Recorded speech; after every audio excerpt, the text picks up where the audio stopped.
नमस्ते साथियों, welcome back to the another video. आज के इस वीडियो में हम लोग जानेंगे रशिया और यूक्रेन के कन्फ्लिक्ट से जुड़ी हुई मुद्दे के बारे में। साथियों, मैं आपको बता दूं कि रशिया और यूक्रेन के बीच युद्ध थमने का नाम नहीं ले रहा है। हालांकि इसके बीच नेगोशिएशन टीम के 3 बार बातें हो चुकी है और कुछ जो बातें निकल के सामने आई है वो है कि रशिया ने यूक्रेन को 3 कंडीशंस रखे हैं। अगर वो कंडीशन पे यूक्रेन हस्ताक्षर करती है या फिर उस कंडीशन को मानती है तब जाके ये युद्ध रुक सकती है।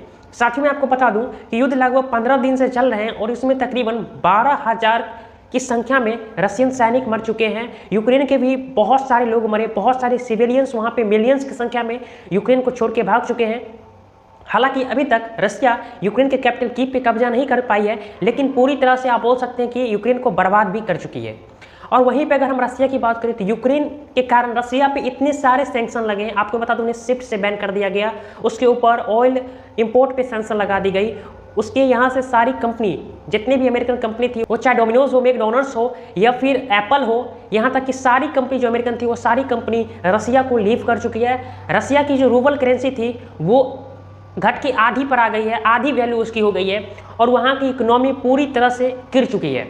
लेकिन उसके बावजूद भी Russian president Vladimir Putin Ukraine से वार करना बंद नहीं कर रहे और यहाँ पे अमेरिका ने सैंक्शन लगा के यहाँ पे आग में घी ही डाला है। क्योंकि एक तो पहले से ही रशिया को यूक्रेन को कंट्रोल करना बहुत जरूरी था, क्योंकि यूक्रेन नाटो में ज्वाइन होना चाहता था और कोई भी कंट्री नहीं चाहेगी कि उसके दुश्मन उसके पड़ोसी मुल्क में आके अपना डेरा डाल दे। लेकिन अगर ये युद्ध रुकती भी तो इसमें अमेरिका रुकने नहीं दे रही, क्योंकि उन्होंने इतना ना सैंक्शन लगा दिया रशिया पे कि रशिया अगर आप चाहेगा भी कि मैं युद्ध वार को बंद कर देता हूँ तो समझ रहा है कि मैं युद्ध करूँ चाहे ना करूँ, सैंक्शन का प्रभाव तो मुझ पर पड़ ही रहा है, तो क्यों ना युद्ध कर ही लेते हैं। तो यहाँ पे रशिया ने 3 डिमांड रखा। वो 3 डिमांड मैं आपको बता दूँ। फर्स्ट डिमांड है कि रशिया ने 2014 में, जब 2014 में यूक्रेन पहली बार नाटो ज्वाइन करने की इच्छा को जाहिर किया था, तब रूस ने अटैक करके उसके निचले भाग को, साउथ के भाग को, ब्लैक सी के ऊपर के भाग को, क्रीमिया को कब्जा कर लिया था। तो रूस का पहला डिमांड है कि यूक्रेन क्रीमिया को एज अ रशियन टेरिटरी घोषित करे, यानी कि यूक्रेन का ही भाग क्रीमिया जिसपे रशिया का कब्जा है 2014 से, उसे यूक्रेन रशिया का टेरिटरी घोषित कर दे, यानी उसे रशिया का पार्ट घोषिट कर दे। तो ये है पहला डिमांड।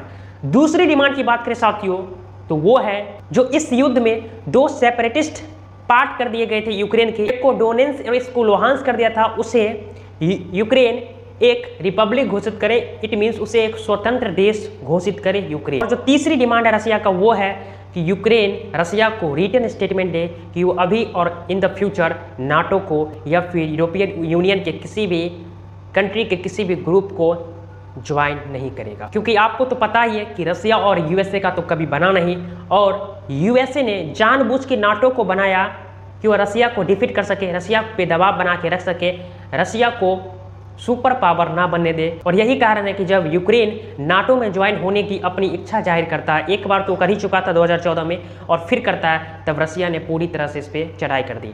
हालांकि इसमें रशिया के भी बहुत सारे सैनिक मारे गए, बहुत सारे विपन्स थे, बहुत सारे बोल सकते हैं ट्रोप्स से, व्हीकल्स से, युद्ध के वो सारे नष्ट हुए हैं। और अब जाके कहीं ना कहीं जो यूक्रेन के प्रेसिडेंट थे जेलेंस्की, वो बातचीत के मूड में आए हैं। उन्हें भी बहुत भरोसा था कि नाटो पे, कि नाटो मुझे आके बचा लेगी। लेकिन जब उन्होंने नाटो से, अमेरिका से ये डिमांड किया कि यूक्रेन के ऊपर नो फ्लाई जोन घोषित किया जाए, नो फ्लाई जोन आप सिंपल भाषा में अगर समझे तो यूक्रेन पे जब नो फ्लाई जोन घोषित कर देती अमेरिका और उसके नाटो कंट्रीज, जितने 30 कंट्रीज हैं, तब रशिया चाहकर भी उस पर एयरक्राफ्ट से हमला नहीं कर पाता। लेकिन जब जेलेंस्की ये डिमांड करते कि नो फ्लाई जोन उसके ऊपर घोषित किया जाए, उसी वक्त रशिया के प्रेसिडेंट व्लादिमीर पुतिन कहते हैं कि अगर नो फ्लाई जोन अगर यूक्रेन पर घोषित करती है कोई भी कंट्री, तो इसे हम एज अ युद्ध में शामिल मानेंगे उस कंट्री को जो घोषित करेगी। और यूक्रेन ने जब MiG-29 अपने करीबी देश पोलैंड से माना, क्योंकि पोलैंड नाटो का हिस्सा है, तब पोलैंड ने भी उसे MiG-29 देने से इनकार कर दिया, जिससे यह साबित होता है कि नाटो बेवफा है, और ऐसा यूक्रेन बोल रहा है।